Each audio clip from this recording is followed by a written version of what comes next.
Salve, salve, nação alvinegra, começando mais um vídeo aqui no canal John do Timão. Então, se você tá chegando, já deixa o seu like, se inscreve pra gente bater a meta de 110 mil inscritos. Conto com a colaboração de todos, vamos pra cima. E vai Corinthians, uma ótima terça-feira a todos os corintianos e corintianas que me acompanham. Seguimos aí com as novidades do nosso Coringão e hoje muita novidade de mercado da bola, né? Vocês sempre me perguntam aí sobre contratações, isso e aquilo. Hoje temos algumas atualizações bem importantes. Peço aí também que me sigam nas redes sociais, temos todos os links aqui embaixo na descrição. Vamos pra cima e editor, pode rodar a vinheta. Salve o Corinthians!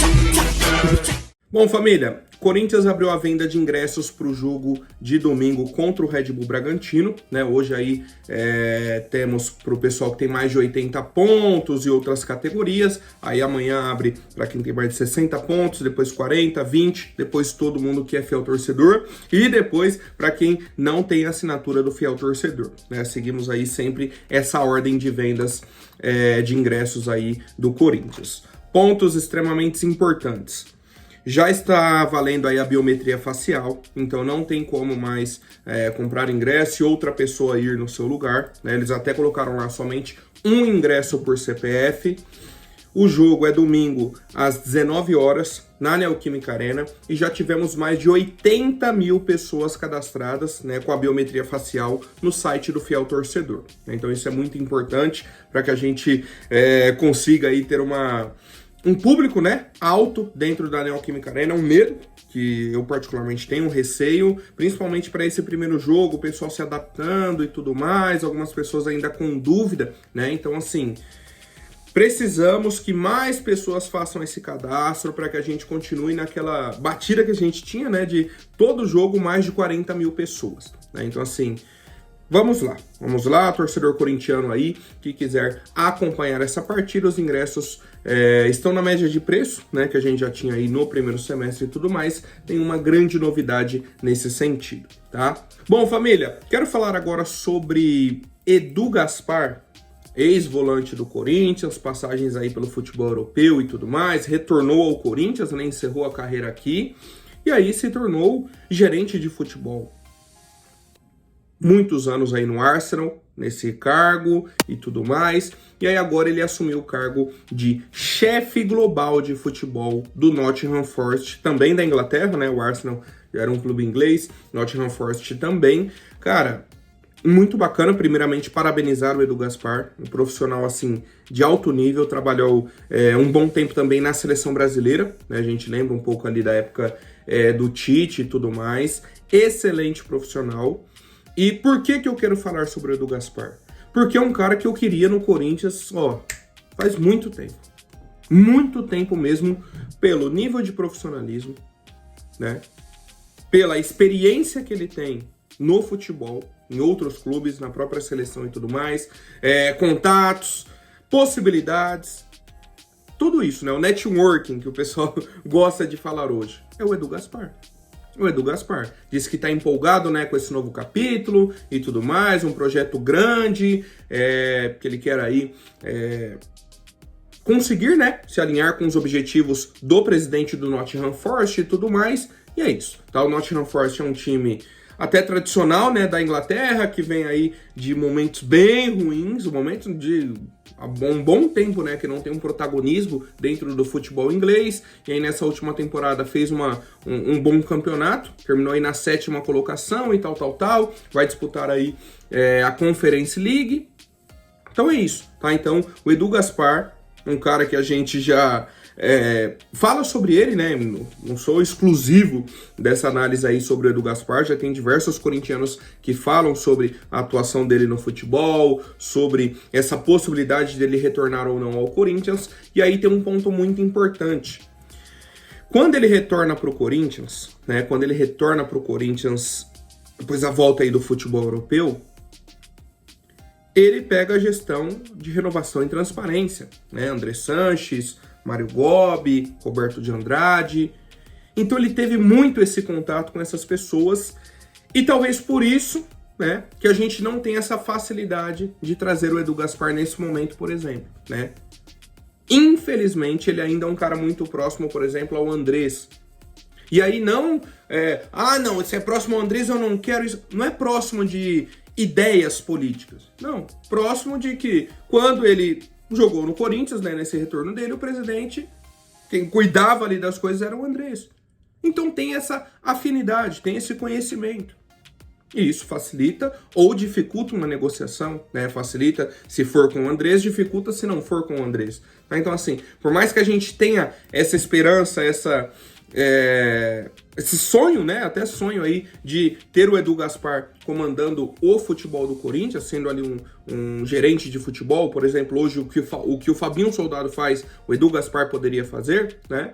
É uma situação que a gente aguarda, né? Aguarda aí uma definição mais concreta nesse sentido. De qualquer forma, boa sorte aí para Edu Gaspar, que tenha sucesso na carreira.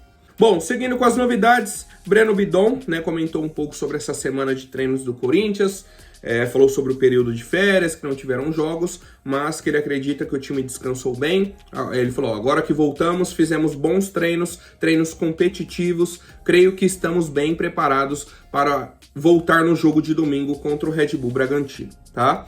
Elogiou aí os treinos do Dorival, cara, é sempre o padrão, né? Sempre o padrão, chega treinador novo, nosso elenco está muito animado com os treinos do professor, gostaram muito do treino, e isso, aí passa 6 meses, meu Deus do céu, não, porque tem esse problema, tem isso, tem aquilo, enfim, tá? Mas assim, seguimos treinando. Uma informação importante, tá? Informação importante, até antes de falar aqui do Diego Palacios, o Corinthians está de folga hoje, né? A gente vinha na sequência aí, desde que retornamos das férias, o elenco treinou todos os dias.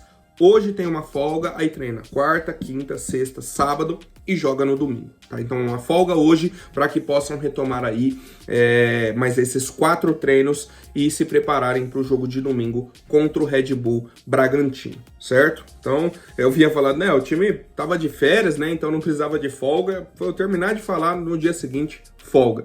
Mas enfim, é isso, né, sobre os treinos do Corinthians. Vamos falar sobre Palacios. Diego Palacios apareceu aí nas fotos dos treinos da semana passada. A gente vinha comentando, e o Diego Palacios sumido, isso, aquilo, tal. Corinthians fez o seguinte. O Austin FC, da MLS, da Liga dos Estados Unidos, abriu uma negociação com o Corinthians. O Corinthians falou, ó, beleza. Obrigado, né, pelo contato. Palacios, a partir de agora você não pisa mais no campo.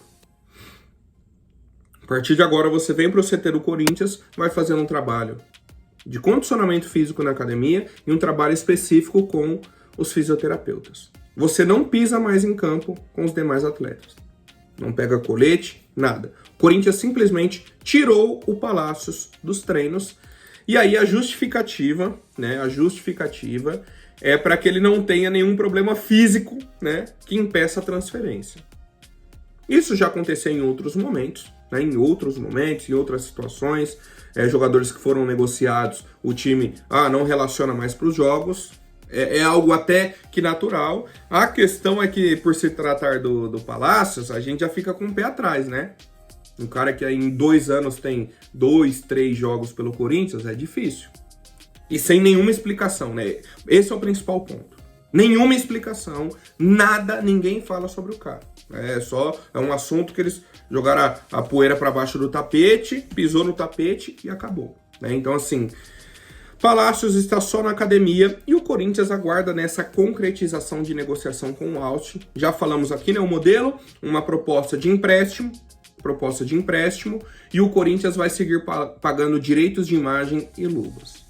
Já falei a minha opinião também, para mim é um absurdo. Absurdo. O Corinthians pagar os direitos de imagem. Se o cara vai estar jogando pelo outro time, o outro time paga o direito de imagem. Ponto. Se o Corinthians tem luvas atrasadas, ok. Aí é uma dívida do Corinthians com ele do contrato que foi assinado.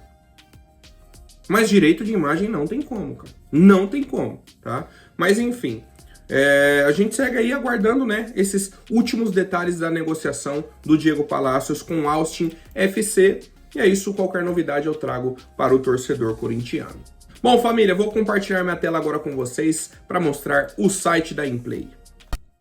Bom, família, aqui é a tela inicial da Inplay, né, que vocês já conhecem, já sabem como funciona. E temos aqui os campeonatos de hoje, né, do jogo aí entre Fluminense e Chelsea, semifinal do Mundial de Clubes. Vamos jogar esse campeonato aqui, ó, Fluminense e Chelsea, participar.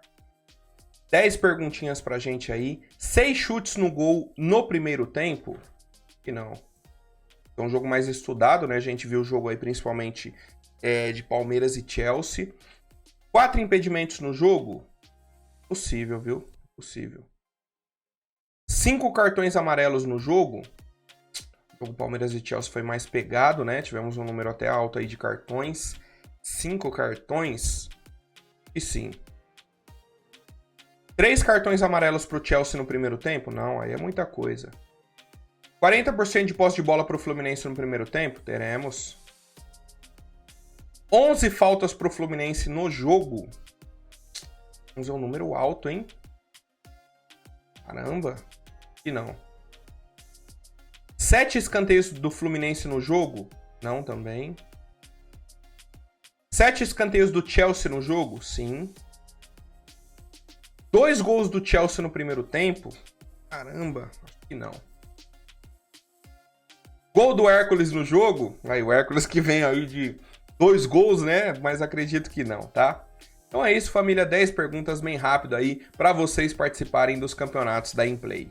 Viram como é rápido e fácil? Então, para vocês aproveitarem aí e jogarem os campeonatos de hoje, das semifinais aí da Copa do Mundo de Clubes, né? Amanhã temos outro jogo importantíssimo, PSG e Real, hoje Chelsea e Fluminense. E aí, para você participar, basta se cadastrar pelo QR Code que está na tela ou pelo link da descrição, que vocês vão ganhar 1000 moedas, né? E aí já podem disputar aí alguns campeonatos, conforme você for fazendo o login, né? O login diário. Entrou um dia, entrou outro, você vai ganhando mais moedas, né? Os bônus de login diário. Então, você não precisa depositar nenhum real para participar dos campeonatos. E conforme você for vencendo, vai acumulando as moedas na plataforma, pode sacar essas moedas em dinheiro real na sua conta no Pix, né? Então, as moedas da Inplay se transformam em dinheiro real na sua conta. Aproveitem, vamos para cima e vai Corinthians. Bom, 3 novidades de mercado da bola sobre jogadores que podem chegar ao Corinthians.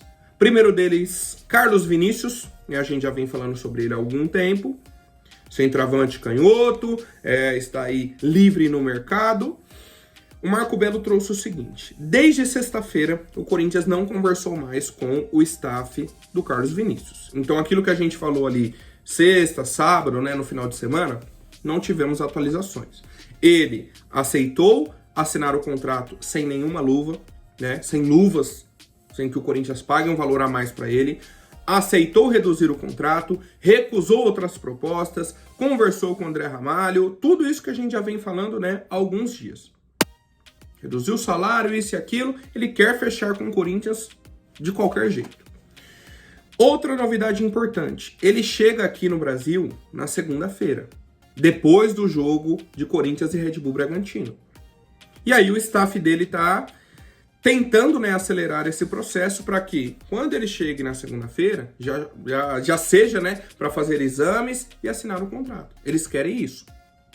E o Fabinho Soldado está avaliando, estão analisando. O que falta para o Corinthians fechar com o Carlos Vinícius é o Fabinho Soldado ligar e falar, ó, tá fechado. Porque do lado do Carlos Vinícius e dos empresários, tá tudo ok. Ele quer porque quer jogar no Corinthians, né, como eu disse, por indicação do próprio André Ramalho, outras situações, aceitou aí tirar as luvas, reduzir salário, ele quer jogar aqui. Ele vê como uma boa oportunidade para a carreira dele. E eu quero saber a opinião do torcedor corintiano. Segundo nome, Fabrício Bustos, lateral direito da equipe do River Plate. Vou até colocar o perfil dele aí, argentino, 29 anos, 1,67, lateral direito. Surgiu no Independente da Argentina, veio para o Internacional ainda em 2022, início de 2022, e até a metade do ano passado estava jogando no Internacional. Era o titular absoluto do Inter, né? 2022, 46 jogos, 2023, 50 jogos, 2024, 56 jogos. Então, assim, é o lateral titular. é o lateral titular aí, era, né, o lateral titular da equipe do Internacional, e aí foi pro River Plate, e não teve tanta sequência assim, jogou alguns jogos, outros não, e o River o colocou na lista de transferências, né? Com isso, os empresários começaram a oferecer o Fabrício Bustos para diversos times, da América do Sul, da própria Argentina, de fora, né, de outros continentes. E o principal time de olho hoje no Fabrício Bustos é o São Paulo. Tá? Então já um ponto importante para a diretoria do Corinthians. O São Paulo recebeu a ligação e falou, ó, tenho interesse. Já vamos conversar, vamos marcar aí uma reunião para entender, né, o modelo de negócio. O Corinthians também recebeu essa indicação, esse oferecimento, né? O jogador foi oferecido aí ao Corinthians, a nossa diretoria está avaliando. Um ponto importante, teríamos que comprar o Fabrício Bustos, né? Ele tem contrato ainda longo ainda com o River Plate, então não sabemos o valor que eles querem, tal. Qualquer novidade eu trago aqui para o torcedor corintiano, tá? Mas, de qualquer forma, é um nome interessante. Se for um valor baixo, com um salário que cabe dentro do nosso orçamento, daria para negociar, né? É um lateral direito que já conhece o futebol brasileiro, tem qualidade e poderia agregar para o Coringão. Último nome, o atacante Vitor Sá, ex-Botafogo, né? Tem passagens aí por diversos mercados, futebol austríaco, futebol alemão, Emirados Árabes. Aqui no Brasil ele jogou no São Joséense, né? No Joséense e só no Botafogo também, de 2022 até o início do ano passado. Estava aí no Botafogo, em números até interessantes, foi titular praticamente a temporada toda em 2023. Vi alguns comentários de torcedores do Botafogo falando, ó, ele não tem números altos, né, de gols, de assistências e tudo mais, só que é um cara bom, um cara que agrega muito ao time. É um cara que tem a jogada do 1 contra 1, vai criar oportunidades, ajuda bastante. Então, assim, pelo menos pelas descrições, né, os comentários que eu vi, gostei. Tem um ponto aí, já tá com 31 anos, né? Então, é um atleta com 31 anos. E um ponto muito importante, a informação inicial foi do Luiz Fabiani, que ele também foi oferecido ao Corinthians. O problema ele tem contrato, mais um ano aí de contrato com o Krasnodar da Rússia. Mais um ano. Então não é que ele foi oferecido e tá de graça, tá livre no mercado. Não, foi oferecido, mas tem que comprar o jogador. E aí, pra gente fazer uma avaliação melhor, precisa saber o preço que eles querem e o salário que ele quer, tá? Hoje é uma boa opção. Só o nome do Vitor Sá é uma boa opção. É uma posição que o Dorival Júnior vem pedindo, é o que a gente precisa, né? Uma carência do elenco, mas precisamos de mais informações. O nome está sendo avaliado pela nossa diretoria. Qualquer novidade eu trago aqui para o torcedor corintiano. E eu quero saber a opinião de vocês, família. Contratariam Carlos Vinícius, Fabrício Bustos e Vitor Sá agora já nessa janela, né, que abre depois de amanhã, dia 10 de julho? Comentem aqui. Agradeço a participação de vocês. Deixa o like, clique no botão hype, se tornem membros, se inscrevam, vamos pra cima e vai Corinthians!